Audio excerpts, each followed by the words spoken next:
शायद आज आप भी उसी बेचैनी से गुजर रहे हैं जो शब्दों में नहीं उतरती, जिसे आप कह नहीं पाते और दुनिया समझ नहीं पाती।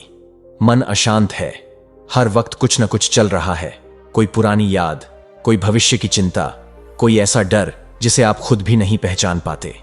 कभी कभी लगता है कि ये मन जैसे एक जंगल हो गया है जिसमें हर दिशा से आवाजें आती हैं और कोई रास्ता साफ नहीं दिखता। आप सोचते हैं अगर मैं कुछ हासिल कर लूं सब ठीक हो जाएगा, फिर भी नहीं होता। कभी लगता है अगर लोग बदल जाएं मैं शांत हो जाऊंगा, फिर भी नहीं होता।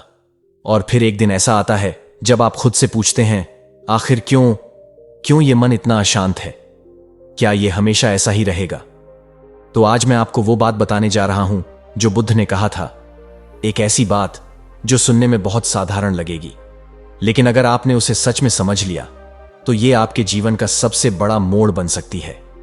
बुद्ध ने कहा था, शांति कोई ऐसी चीज नहीं जो बाहर से लाई जाए। शांति तो वही क्षण है जब तुम खुद से लड़ना बंद कर देते हो। ये वाक्य सिर्फ पढ़ने के लिए नहीं है, ये वाक्य जीने के लिए है। क्योंकि जब तक तुम अपने मन से लड़ते रहोगे वो कभी शांत नहीं होगा। मन को दबाने से शांति नहीं आती, उसे मारने से मौन नहीं होता, उसे समझने से ही वह तुम्हारा मित्र बनता है। बुद्ध ने कहा, जो खुद को नहीं जानता वो पूरी दुनिया को जानकर भी अधूरा है। और यही अधूरापन, यही बेचैनी हमारे हर दुख का मूल है। जब हम खुद से कटे होते हैं तभी जीवन कटने लगता है। हम बाहर की दुनिया को ठीक करने में इतना व्यस्त हो जाते हैं कि ये भूल जाते हैं कि सबसे पहला संसार हमारा अपना अंतर्मन है। हम वहां जाते ही नहीं।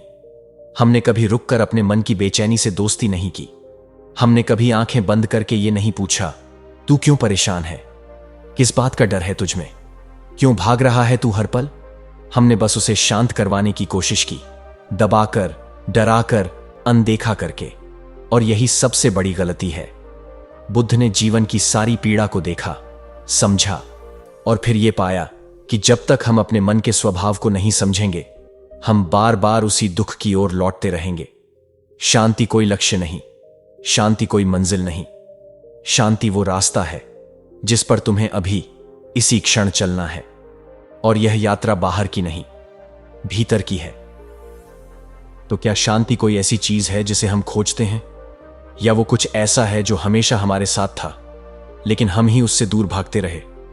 बुद्ध कहते हैं, मन को ठीक करने की जरूरत नहीं, बस देखना सीखो कि वह कैसे चलता है।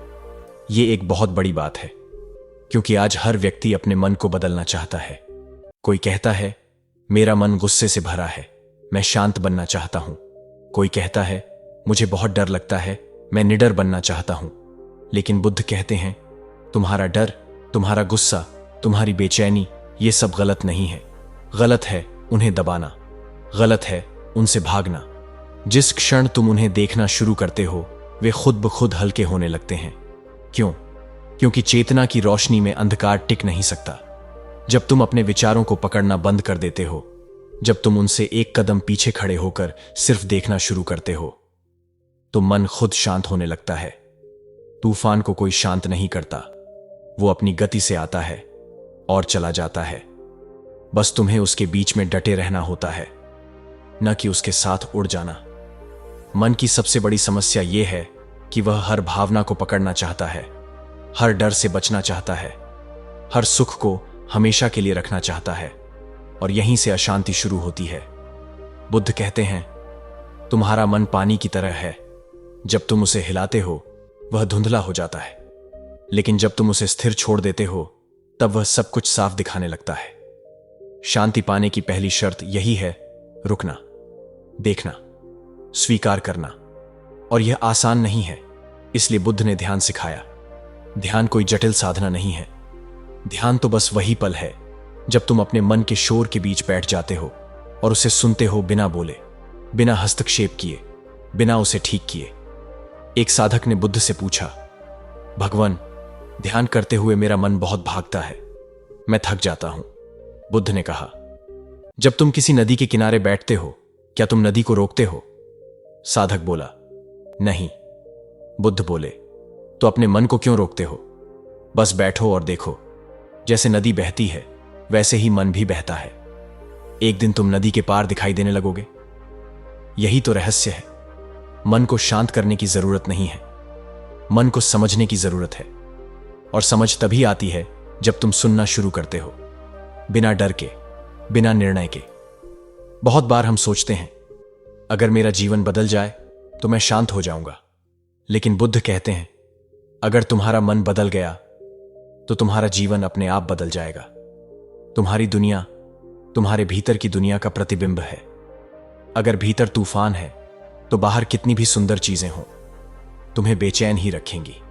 लेकिन अगर भीतर शांति है तो तुम हर परिस्थिति में सहज रहोगे। यह शांति किसी पहाड़ पर जाकर नहीं मिलती, यह शांति वहीं मिलती है जहां तुम हो, जैसे तुम हो। अगर तुम वहां एक क्षण को भी पूर्ण रूप से ठहर जाओ तो अब रुक जाओ। कोई जरूरत नहीं भागने की, क्योंकि जिस बात को तुम बदलना चाहते हो वह दरअसल एक शिक्षक बनकर तुम्हें कुछ सिखाने आई है। शायद ये बेचैनी, यही असहजता, यही व्याकुलता तुम्हें तुम्हारे भीतर की ओर खींच रही है। तुम हमेशा उस एक प्रश्न से भागते रहे हो, मैं कौन हूं? लेकिन यही प्रश्न तुम्हें उस शांति तक ले जा सकता है जिसकी तलाश में तुम इतने वर्षों से भटक रहे हो। और जब तुम उस प्रश्न के साथ बैठते हो, मैं कौन हूं, तो पहली बार मन चुप होता है, क्योंकि इस प्रश्न का उत्तर शब्दों में नहीं बल्कि मौन में छिपा है। मन उस मौन से डरता है क्योंकि मौन में वह अपने सारे मुखौटे खो बैठता है। लेकिन वही मौन, वही अंतर, वही शून्यता वास्तव में तुम्हारा घर है। बुद्ध ने कहा था जहां शब्द रुक जाते हैं वहीं सत्य प्रारंभ होता है। एक बार एक राजा बुद्ध के पास आया। उसने कहा, मैंने आपके बारे में बहुत सुना है, अब आप मुझे कुछ ऐसा ज्ञान दीजिए जिससे मैं सदा शांत रह सकूं। बुद्ध ने उसकी ओर देखा और बोले, राजन, तुम एक काम करो, 7 दिनों तक किसी भी बात पर प्रतिक्रिया मत देना। बस सुनो, बस देखो, लेकिन प्रतिक्रिया मत देना। राजा ने कहा, यह तो आसान है। पहले दिन उसका मंत्री किसी फैसले को लेकर बहस करता है, राजा चुप रहता है। दूसरे दिन उसका पुत्र गलती करता है, राजा शांत रहता है। तीसरे दिन उसके सेवक उसका अपमान कर बैठते हैं, राजा फिर भी मौन रहता है। 7वें दिन वह फिर बुद्ध के पास आता है। चेहरा शांत है, आंखें गहराई से भरी हैं। बुद्ध मुस्कुराते हैं, तो अब बताओ राजन, क्या शांति बाहर से आती है? राजा झुक जाता है, नहीं भगवान, शांति तो भीतर थी, पर मेरी प्रतिक्रिया उसे तोड़ देती थी। यही है बुद्ध की राह। जब हम हर चीज पर तुरंत प्रतिक्रिया देना बंद कर देते हैं तो हम पहली बार उसे पूरा अनुभव करते हैं। जब मन चुप रहता है तो आत्मा बोलने लगती है। तुम जब किसी को सुनते हो बिना अपनी राय दिए, बिना बीच में टोके, तो वह व्यक्ति बदलने लगता है। क्यों? क्योंकि तुम्हारा मौन, तुम्हारी उपस्थिति उसे पहली बार समझी हुई महसूस कराती है। बिल्कुल वैसे ही जब तुम खुद को बिना टोके सुनते हो तो तुम्हारा भीतर भी बदलने लगता है। बुद्ध ने कभी यह नहीं कहा कि संसार छोड़ दो, घर त्याग दो, पहाड़ों में चले जाओ। उन्होंने सिर्फ इतना कहा, जो कर रहे हो उसमें पूरी उपस्थिति से रहो। जब खा रहे हो तो बस खाओ, जब चल रहे हो तो बस चलो, जब रो रहे हो तो बस रो। कोई बहाना नहीं, कोई शंका नहीं, कोई तुलना नहीं, बस उस क्षण में डूब जाओ। और जब तुम ऐसा करते हो तो वही सामान्य सा क्षण ध्यान बन जाता है। बुद्ध के अनुसार ध्यान कोई कर्मकांड नहीं, कोई कठिन आसन नहीं। ध्यान तो बस वही साधारण क्षण है जब तुम पूर्ण रूप से जागरूक हो। लेकिन जागरूक रहना आसान नहीं है, क्योंकि हमारा मन या तो अतीत में उलझा रहता है या भविष्य की चिंता में। इसलिए एक साधना बुद्ध ने दी, सांस की साधना। क्योंकि सांस न वह अतीत की है न भविष्य की, वह बस इस क्षण में है।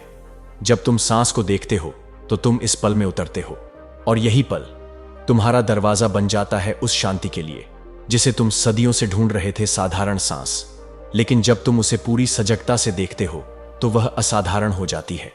बुद्ध ने कहा, यदि तुम एक सांस को पूरी सजगता से देख सको तो तुम स्वयं को जान सकते हो।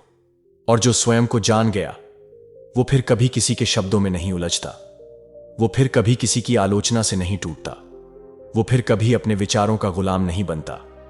क्योंकि अब वह जानता है कि वह मन नहीं है, वह शरीर नहीं है, वह भावना नहीं है, वह तो साक्षी है जो इन सबको देख रहा है। और यही साक्षी भाव बुद्धत्व की शुरुआत है। तुम्हें किसी विशेष ग्रंथ की आवश्यकता नहीं है, तुम्हें किसी विशेष गुरु की जरूरत नहीं है। बस खुद को देखना शुरू कर दो। हर सुबह कुछ क्षण मौन में रहो। हर रात अपने दिन की समीक्षा करो, बिना दोष दिए, बिना डरे। पूछो, आज मैंने कहां प्रतिक्रिया दी, कहां मैं जागरूक नहीं था। और फिर अगला दिन शुरू करो, थोड़ी और सजगता के साथ। यही अभ्यास धीरे धीरे तुम्हें भीतर से मुक्त करता है। तुम्हारे विचार बदलेंगे, तुम्हारा व्यवहार बदलेगा, तुम्हारा जीवन बदल जाएगा।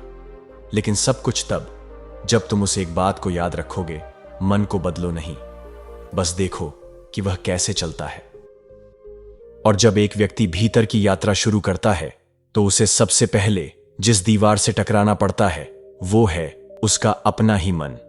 बुद्ध ने कहा था, मन सब कुछ का निर्माता है, जो जैसा सोचता है वैसा बन जाता है। लेकिन हमारा मन वो कभी स्थिर नहीं रहता। हर क्षण वह कुछ न कुछ सोचता रहता है। या तो अतीत की स्मृतियों में उलझा होता है या भविष्य की कल्पनाओं में खोया होता है।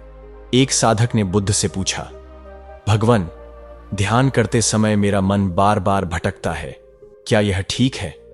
बुद्ध मुस्कुराए और बोले, तुम्हारा मन भटकेगा ही, क्योंकि वो वर्षों से ऐसा ही करता आ रहा है।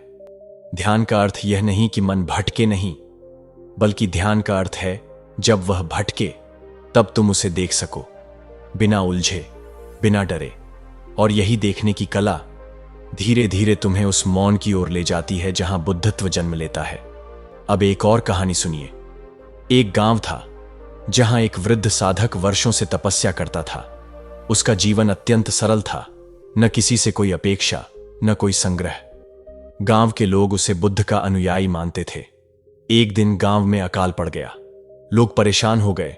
पानी नहीं, अनाज नहीं, हर तरफ हाहाकार। लेकिन वह वृद्ध साधक हर दिन उसी शांति से बैठता, अपनी झोंपड़ी के बाहर, आंखें बंद, सिर्फ सांसों पर ध्यान। गांव वाले उसके पास गए और बोले, तुम्हें दुख नहीं होता? तुम्हारे पास भी तो कुछ नहीं है, फिर भी मुस्कुरा कैसे रहे हो? वृद्ध बोला, मैंने अपने भीतर जो पाया है वो इस संसार की किसी भी स्थिति से टूटता नहीं। दुख बाहर है, लेकिन शांति भीतर है, और वह कोई छीन नहीं सकता। बुद्ध की राह का यही सार है। जैसे ही तुम स्थिर हो जाते हो, मन शांत हो जाता है, और जब मन शांत होता है तब तुम सच्चे रूप से देख पाते हो। हमारा असली दुख यह नहीं है कि जीवन में क्या हुआ, बल्कि यह है कि हम उसे स्वीकार नहीं कर पाए। एक और दृष्टांत। एक युवक ने बुद्ध से पूछा, आपके अनुयायी इतने शांत कैसे रहते हैं? क्या वे कभी क्रोधित नहीं होते? बुद्ध बोले, क्रोध आता है, लेकिन वे उस क्रोध को पहचान लेते हैं, जैसे कोई मां अपने बच्चे के रोने को सुनकर जानती है कि उसे क्या चाहिए। वे अपने क्रोध को दंड नहीं देते, वे उसे समझते हैं। जब हम अपने भावों को दुश्मन की तरह नहीं, बल्कि संकेत की तरह देखते हैं, तो वे भाव हमारी चेतना का मार्ग बन जाते हैं। अब सोचिए, जब भी आप व्यथित होते हैं, बेचैन होते हैं, वह बेचैनी कुछ कहती है। क्या आप सुनते हैं, या आप सिर्फ उससे बचने के लिए कुछ और सुनने लगते हैं? ज्यादातर लोग भीतर के शोर से डरते हैं, इसलिए वे हर वक्त किसी और शोर की तलाश में रहते हैं। परंतु जो उस भीतर के शोर को सुनने का साहस करता है, वही एक दिन मौन की भाषा समझ पाता है। बुद्ध के अनुसार, जिसने स्वयं को जीत लिया, उसने हजारों युद्ध जीत लिए। यह आत्मविजय कोई बाहरी उपलब्धि नहीं है, यह भीतर के अंधकार में दीप जलाने की क्रिया है। और यही दीपक जब जलता है तो सारी बाहरी रातें भी उजियाली लगने लगती हैं। अब जरा अपने जीवन को देखिए। हर बार जब आप परेशान होते हैं, आप कोई हल खोजते हैं, कोई किताब, कोई साधन। लेकिन बुद्ध कहते हैं, समस्या कोई और नहीं है और समाधान भी कोई और नहीं है। तुम ही समस्या हो और तुम ही समाधान हो। अब सवाल उठता है, तो फिर शुरुआत कहां से करें? उत्तर सरल है, स्वीकृति से। स्वयं को स्वीकार करना, अपनी कमजोरियों को, अपने डर को, अपनी विफलताओं को। जब तुम खुद को पूरी तरह स्वीकार करते हो तो तुम बदलने लगते हो बिना कोशिश किए। बुद्ध ने जीवन को एक प्रयोगशाला की तरह देखा। हर भाव, हर घटना, हर संबंध तुम्हारे भीतर कुछ न कुछ जगा रहा है। बस देखो, बिना जज किए। और वही देखना, वही सजगता तुम्हें वहां पहुंचा देती है जहां दुख खुद उतर जाता है। यह राह आसान नहीं है, लेकिन यह अकेली राह है जो सच में मुक्त करती है। और कभी कभी सारी समस्याओं का उत्तर सिर्फ मौन होता है। न कोई उत्तर, न कोई हल, बस एक शुद्ध मौन जो तुम्हारे भीतर घटता है। बुद्ध ने बार बार कहा था, समाधान बाहर नहीं भीतर है, लेकिन हम सब समाधान को बाहर खोजते हैं।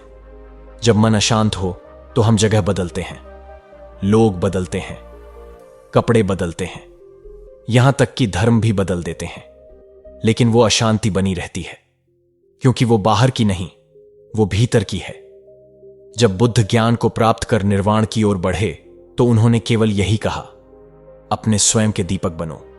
ये शब्द साधारण नहीं है, ये जीवन का मंत्र है। एक बार एक राजा बुद्ध के पास आया। उसने वर्षों से कई युद्ध लड़े थे, राज्य था, धन था, सेनाएं थीं, लेकिन मन बेचैन था। उसने पूछा, भगवान, मैंने सब कुछ पा लिया है, लेकिन शांति नहीं मिली। मुझे बताइए, कैसे पाऊं वह शांतिपूर्ण जीवन? बुद्ध ने उसकी आंखों में देखा और कहा, राजा, जब तक तू खुद को जीत नहीं पाता, तब तक जितने भी युद्ध तू लड़े वो सब अधूरे रहेंगे।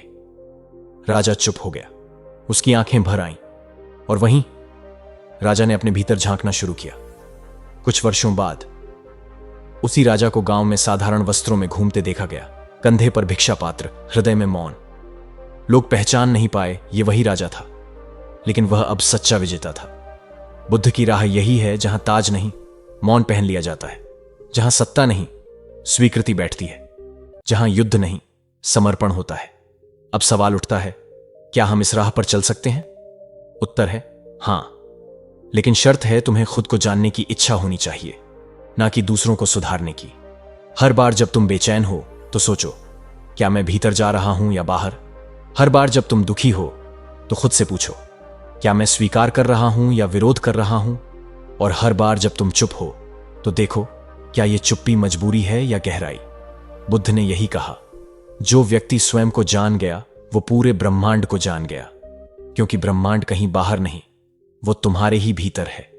अब एक पल के लिए आंखें बंद कीजिए, अपने दिल पर हाथ रखिए और उस मौन को महसूस कीजिए जो भीतर थमा हुआ है, जो कहता है सब ठीक है, जो हुआ वो भी ठीक, जो हो रहा है वो भी ठीक, और जो होगा वो भी। क्यों? क्योंकि अब तुम भाग नहीं रहे, अब तुम मौन हो, अब तुम स्वीकार कर चुके हो, अब तुम बुद्ध की राह पर हो। अगर यह वीडियो आपके हृदय को छू गया हो तो इसे किसी एक ऐसे व्यक्ति तक पहुंचाइए जो आज बेचैन है। हो सकता है वो उसी शांति की तलाश में हो जिसका दीपक अब आपके भीतर जल चुका है। हम हर सप्ताह लाते हैं बुद्ध की गूढ़ शिक्षाएं, प्रेरणादायक जीवन कथाएं और ध्यान की सच्ची शक्ति को उजागर करने वाली वीडियो। चैनल को सब्सक्राइब करें, वीडियो को लाइक करें और शांति की इस यात्रा में हमारे साथ जुड़ें। शब्दों से आगे, जहां मौन बोलता है वहीं से जीवन बदलना शुरू होता है।